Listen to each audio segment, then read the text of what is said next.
Hey everyone, I just wanted to come on to say a quick hi. I hope everybody is doing okay. I'm not going to go live. I'm actually going to be posting a series of pre recorded videos, so I will be available for any questions about what I've posted. But most of my lessons are going to be pre recorded, and we'll work from there. So the first video that I'm going to be doing with you guys, the first lesson, is going to be about the United States Constitution. Now, in the last phase, in phase 3, I did have you guys look a little bit at the U.S. Constitution and the Bill of Rights through your document-based questions. Uh, this video and this next week, we're going to actually be looking at the living Constitution more closely. We're going to be dissecting it, and we're going to be looking at the different aspects of it, at the different meanings behind it, and what it means for us, how it actually impacts us as individuals, how it impacts us as a nation. So hopefully it'll be interesting. It won't be boring because I know history. You guys just love history so much. But hopefully it'll keep your interest. Hopefully you'll be able to understand it better as we go through with what the purpose is. This video is going to be the purposes of the Constitution, why it was made, and we're going to be looking closely at the preamble. What does the preamble mean? Why is the preamble significant? And we're going to actually break it down for you. So again, I hope everybody's doing well, and I will see you in a little bit. Today we're going to be talking about the living Constitution. We're going to break it down to the purposes of the Constitution and the preamble, and breaking the preamble down itself. So first we're going to start with the purposes of the Constitution. The first purpose of the Constitution was to establish legitimacy. Okay? With establishing legitimacy, the new government wanted to establish their right to rule. They wanted it to be based on a contract among the people who were going to be ruled, which is why the Constitution starts with, "We, the people of the United States, do ordain and establish this Constitution." They wanted to make sure that everybody knew it was a government of the people and for the people themselves, not of somebody else who was high and mighty like the King of England. They wanted to break away from that mentality. The second purpose of the Constitution was to create appropriate structures. They wanted to make sure that the new government needed to be a representative democracy. It wasn't just for a certain group of people, it was for everybody who was deemed a citizen. Every citizen had a say. That was why it was so important for them to do a representative democracy, because they wanted to make sure all citizens had a say in their government. It had to include an important role for the state governments, because they also felt that um, the states needed to have their own power within the federal government, and that is why they created the three branches of government as well as the system of checks and balances. For those of you who need a refresher, the three branches are the legislative branch, the judicial branch, and the executive branches, which you will see in a moment. Okay, so the executive branch is the president and his cabinet. The legislative branch is Congress, which is broken up into two houses, the House of Representatives and the House of Senate, and the judicial branch, which is the Supreme Court. The third purpose of the Constitution was to describe and distribute power. Describing governmental powers was essentially what the founding fathers wanted the Constitution to do, and they wanted to be able to distribute these powers among the different structures they created.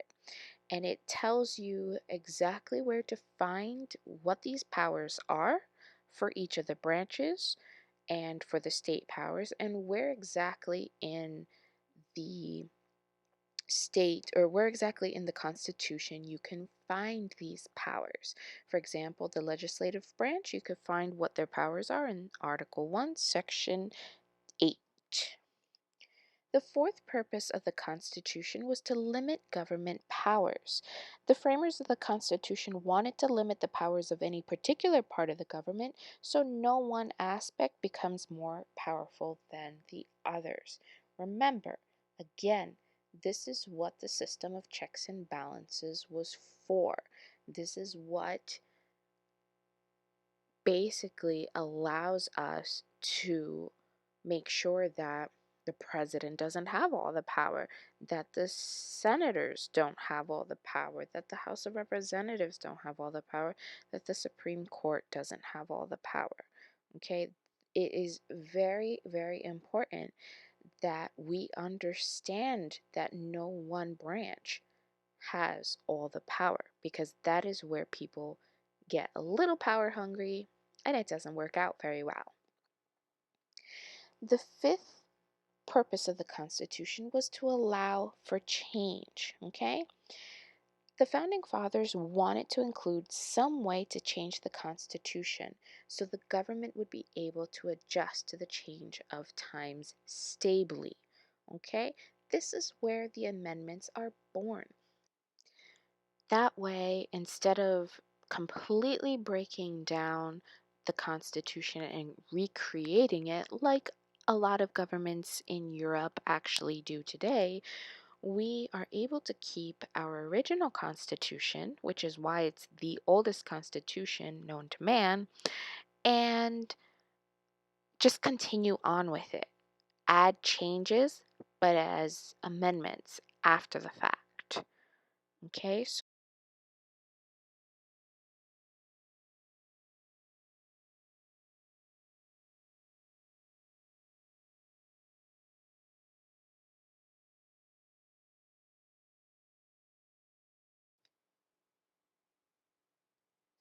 so now let's look at the preamble. It starts with "We the people of the United States, in order to form a more perfect union, establish justice, ensure domestic tranquility, provide for the common defense, promote the general welfare, and secure the blessings of liberty to ourselves and our posterity, do ordain and establish the Constitution for the United States of America." The highlighted parts are what we're going to be breaking down with the preamble because these are the most important aspects that the founding fathers felt needed to be stated and needed to be clarified. To form a more perfect union, they wanted to establish a government and a country that works for them as the citizens, them as the people, and that would last a long time. They were thinking about the future. They were also thinking about how the states interacted and how they needed to interact together, more unified, because at that point in time, the states felt that they were their own individual countries and they weren't really working well together, which was exactly the opposite of what the founding fathers wanted and what showed basically under the Articles of Confederation why it wasn't working for them as a country. So they wanted to be able to form something that would be unified throughout the future of the country, of the United States, and actually allow them to work together better as a country of its own.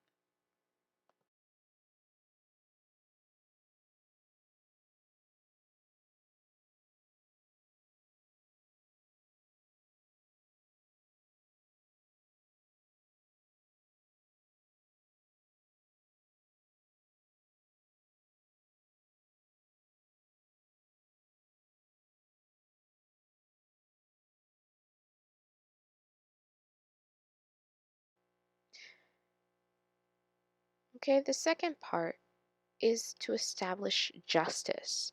The founding fathers wanted to make a government that is just and fair to its citizens. Remember, the reason why the American colonists fought a revolutionary war against England was because they were not being treated fairly by England. They were getting taxed. They were getting unfairly treated. They were not being given representation in parliament. They were not being given a voice in their government, even though they were considered citizens and were treated as citizens in the effect that they had to pay taxes, but they weren't being treated like citizens that were living in Great Britain. And it really wasn't fair to them. So they've decided that, you know what, justice is important. Being treated fairly is really important for us. Let's put this in our Constitution. The third thing that they wanted to establish in the new government was to ensure domestic tranquility. The founding fathers wanted peace among the states. Of course, they weren't expecting the Civil War to happen less than 100 years later, but they were hoping to establish a way for the states to be able to work things out. They wanted to be able to make sure that the states could agree on certain things because that was one of the major issues with the Articles of Confederation. That was one of the major issues in ratifying the Constitution. It's that the states were so different from the North to the South that it was very hard for them to agree on anything. So they wanted to make sure that this would not necessarily be an issue in the future, and if it was, at least there would be solutions for it.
The fourth part of the preamble is to provide for the common defense. Okay? To provide for common defense allows the federal government to provide security for the United States. With the Articles of Confederation, the federal government did not have the power to call for soldiers. They did not have the power to call for taxes or to ask the individual states to provide taxes if, for whatever the reason, the country as a whole should have broken out into war with another country. So, providing for common defense allows for the federal government to call soldiers, to call for reinforcements within the country itself, and to have the money to be able to provide for these soldiers, to provide for the reinforcements. And it's not just the Navy, the Army, the Air Force, the Marines. It's also the Coast Guards.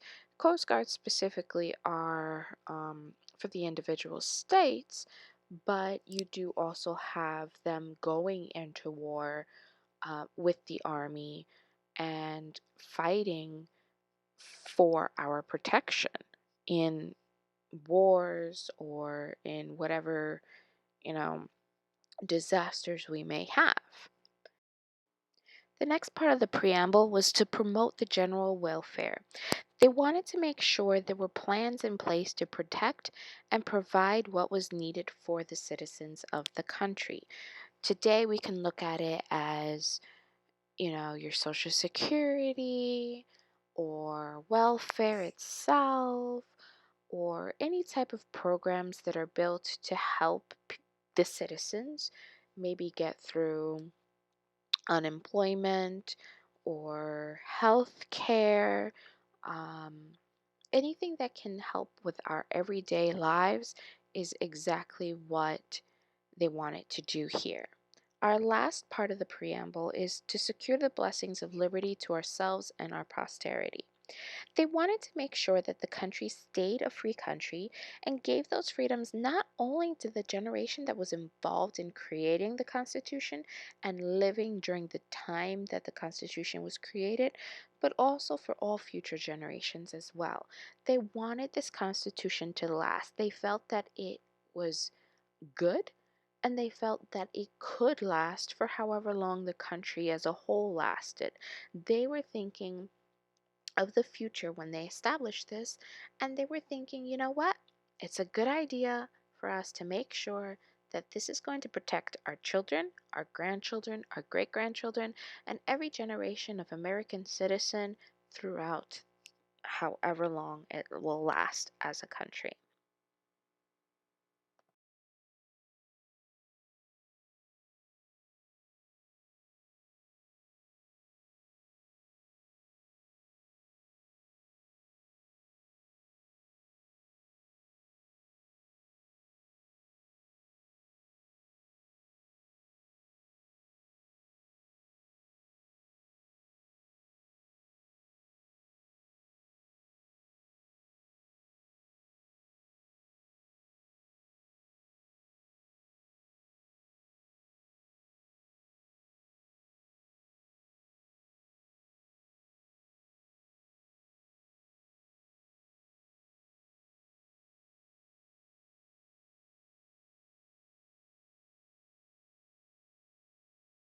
So that concludes video one. I hope it didn't get too confusing. Um, I will continue on with the videos, like I said before. If you have any questions or any concerns with anything that you saw today, please let me know. Either email me, you have my email, or message me on Google Classroom, and I will get back to you pretty soon. I usually do get back really fast. So I hope you had at least an interesting time watching it, and I hope to hear from you all soon.